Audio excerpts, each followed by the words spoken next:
Hello everyone.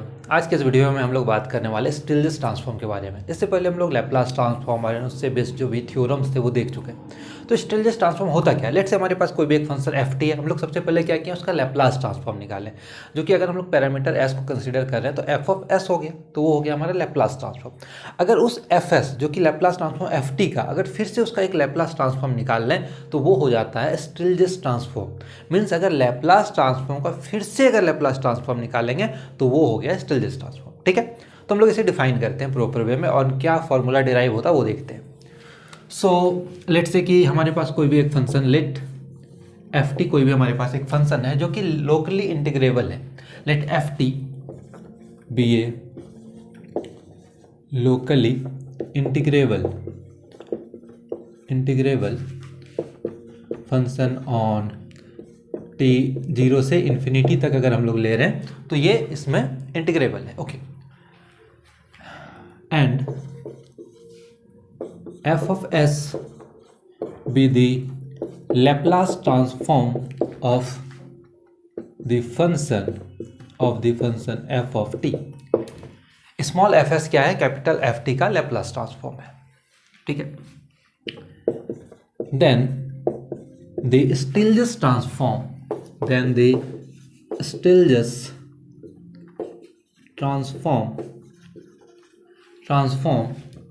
of ft is the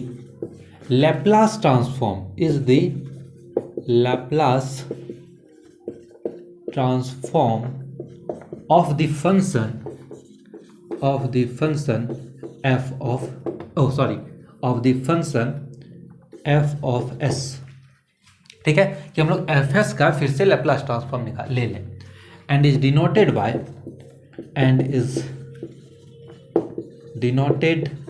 bye इसे हम लोग डिनोट करते हैं S of F of T. ठीक है, तो यहाँ से हमारे पास S of F of T क्या आ जाएगा ये देखते हैं। तो एफ टी का अगर स्टिल्स ट्रांसफॉर्म निकाल रहे हैं तो ये लैप्लास ट्रांसफॉर्म हो जाएगा एफ टी का जो भी लैप्लास ट्रांसफॉर्म है एफ एस का।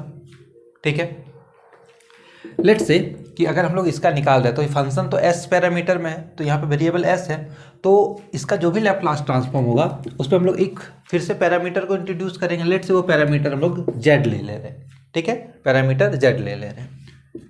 तो लैप्लास ट्रांसफॉर्म क्या होता है? बेसिकली इंटीग्रल 0 से इन्फिनिटी। ठीक है, अब देखते हैं क्या होता है। अगर हम लोग Laplace transform F of T का निकालते हैं तो इसे हम लोग लिखते हैं एफ ऑफ एस, जो कि होता है 0 से infinity e to the power minus जो पैरामीटर है एस और जो फंक्शन का जो वेरिएबल है t and then f t d t, ये होता है। तो उसी तरह यहाँ पे पैरामीटर क्या है? जेड है, तो ये हो जाएगा e to the power minus Z. Function किस में है? यहाँ पे टी में था और यहाँ पे क्या है? एस में है, तो s and then f of S and then D of s. ठीक है, तो ये हो गया एस ऑफ एफ टी। ऐसे हम लोग निकाल सकते हैं।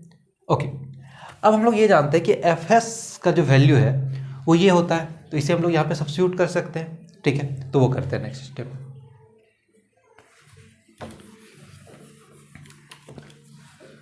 So this further equals to integral 0 से infinity e to the power minus Z s. F of s क्या हो गया? 0 से infinity e to the power minus s t f of T and then d t. ठीक है, यहाँ तक सही है।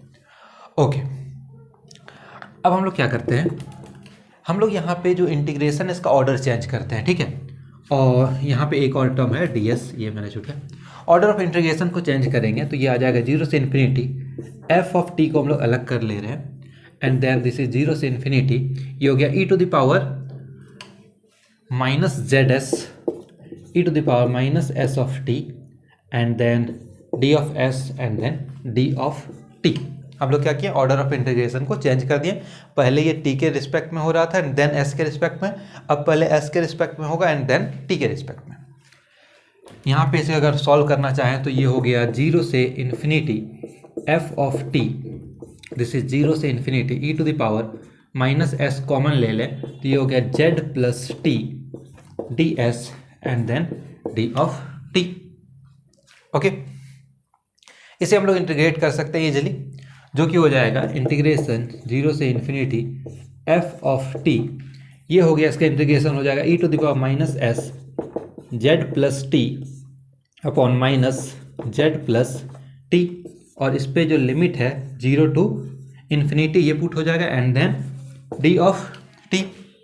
ठीक है, हम लोग क्या किए, बस इंटीग्रेट कर दिए इसे, यहाँ तक कोई दिक्कत नहीं है। अब इसे मैं यहाँ पे लिखता हूँ। ठीक है, सो हम लोग S of F of T निकाल रहे हैं अभी, तो ये आ गया 0 से इन्फिनिटी एफ ऑफ टी। अब अपर लिमिट जैसे पुट करेंगे ये हो जाएगा e to the power s में पुट होगा तो e to the power minus infinity जो कि 0 हो गया, एंड देन फिर 0 को पुट करेंगे तो e to the power minus 0 which is e to the power 0, तो ये 1 upon minus z plus t होगा, और एक माइनस पहले से, तो ये पॉजिटिव में ओपन होगा, तो ये हो जाएगा Z plus T and then D of T. So हमारे पास स्टिल्जियस ट्रांसफॉर्म जो आया एफ ऑफ टी का वो आ गया इंटीग्रेशन 0 से infinity f of t upon z plus T and then d t. तो ये आ गया जो फॉर्मूला हम लोग बोल सकते हैं स्टिल्जियस ट्रांसफॉर्म निकालने का, कि अगर फंक्शन एफ टी का स्टिल्जियस ट्रांसफॉर्म पूछे तो वो हो जाएगा 0 से infinity integration F T upon z plus t d t. ठीक है, यहाँ पे ये जो जेड है, जो पैरामीटर जेड लिए हैं वो हम लोग एक पर्टिकुलर एक डोमेन से लेते हैं। ठीक है, उसे हम लोग डिफाइन कर लेते हैं, where z is a complex parameter या वेरिएबल जो भी लिखना चाहें, parameter from the cut plane, from the cut plane की आर्गुमेंट अगर हम लोग जेड कर लें तो ये स्ट्रिक्टली लेस देन क्या होगा, पाई होगा। कि जो जेड का जो भी जेड ये जो वेरिएबल हम लोग लेने वाले हैं ये कॉम्प्लेक्स प्लेन से आएगा, कॉम्प्लेक्स प्लेन में वहाँ से आएगा जहाँ पे argument of Z minus pi और पाई के बीच लाई कर रहा है। ठीक है, मीन्स प्रिंसिपल आर्गुमेंट जो उसका होगा वहाँ से हम लोग बस इसे कंसीडर करने वाले हैं। ठीक है, अब हम लोग क्या करते हैं, इस पे बेस्ड एक प्रॉब्लम देखते हैं एंड उसका हम लोग स्टिल्जियस ट्रांसफॉर्म फाइंड आउट करते हैं। ठीक है, सो प्रॉब्लम जो हम लोग कंसीडर कर वो है कि फंक्शन एफ टी जो गिवन है वो है 1 अपॉन टी प्लस ए, इसका स्टिल्जियस ट्रांसफॉर्म फाइंड आउट करना है। ठीक है, सो कैसे करेंगे हम लोग, सो वी नो दैट जो फॉर्मूला होता है स्टिल्जियस ट्रांसफॉर्म फाइंड आउट करने का एफ टी, इसे क्या बोलते हैं कि हम लोग पैरामीटर जेड ले लेते हैं यहाँ पे, और ये होता है 0 से infinity f of t upon z plus T and then d t. ये है कि, और जेड क्या है, पैरामीटर है जो कि कट प्लेन से हम लोग कंसीडर कर रहे थे। ओके, तो ये है हमारे पास फंक्शन है गिवन 1 अपॉन टी प्लस ए, तो ये स्टिल्जियस ट्रांसफॉर्म 1 अपॉन टी प्लस ए अगर हम लोग निकाल रहे हैं तो ये आ जाएगा f of z equals to this 0 से इन्फिनिटी एफ टी कितना है, तो ये हो गया 1 upon T plus A into 1 upon z plus T and then D of T. ठीक है, अब इसे सॉल्व करना है, इस इंटीग्रेशन को टी के रिस्पेक्ट में है, तो हम लोग यहाँ पे क्या करते हैं, पार्शियल फ्रैक्शन यूज करते हैं। ठीक है, सो फ्रॉम पार्शियल फ्रैक्शन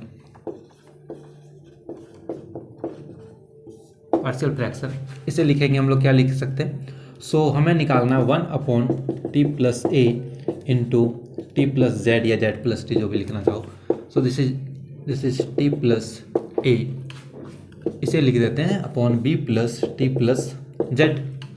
ठीक है, एलसीएम लेंगे, दोनों का कैंसिल आउट हो जाएगा, तो ये हो जाएगा 1 equals to A into T plus Z plus B into T plus A.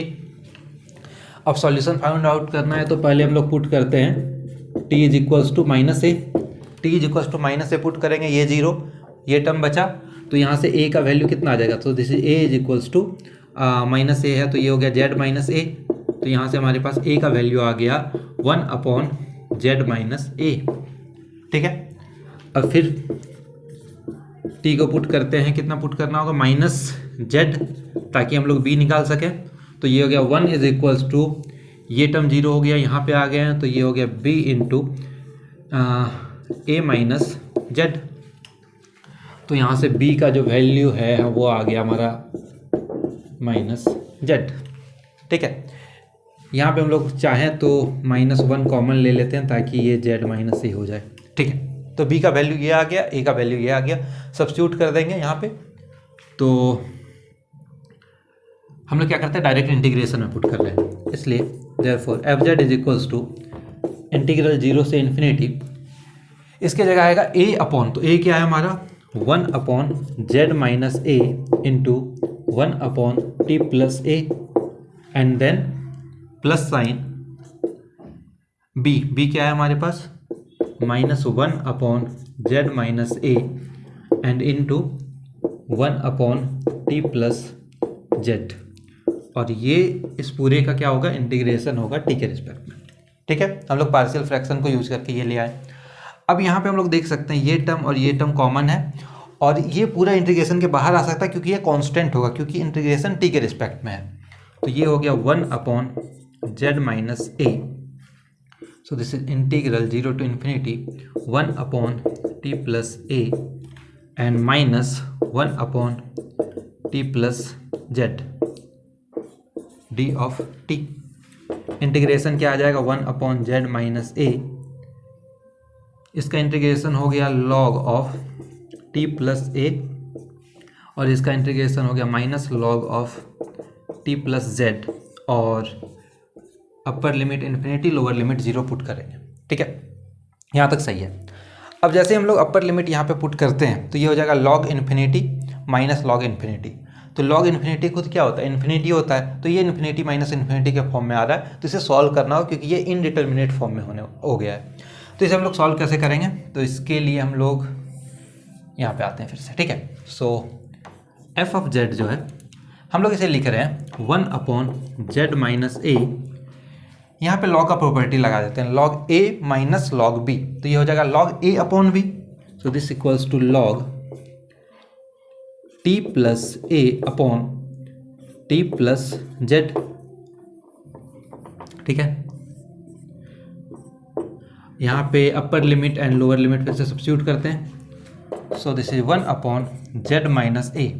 अब जैसे अपर लिमिट यहाँ पे पुट करेंगे ये हो जाएगा लॉग इन्फिनिटी अपॉन इन्फिनिटी, तो यहाँ पे लिमिट लेंगे, तो जैसे इन्फिनिटी वाला टर्म टी को यहाँ पे लिमिट लेंगे, टी को कैंसिल आउट करेंगे, तो ये बन जाएगा लॉग ऑफ 1, ठीक है, ये बन जाएगा log 1, so this is equals to log 1 minus, और जैसे पुट करेंगे इस 0 को तो ये हो जाएगा log a अपॉन जेड, तो ये हो गया a अपॉन जेड,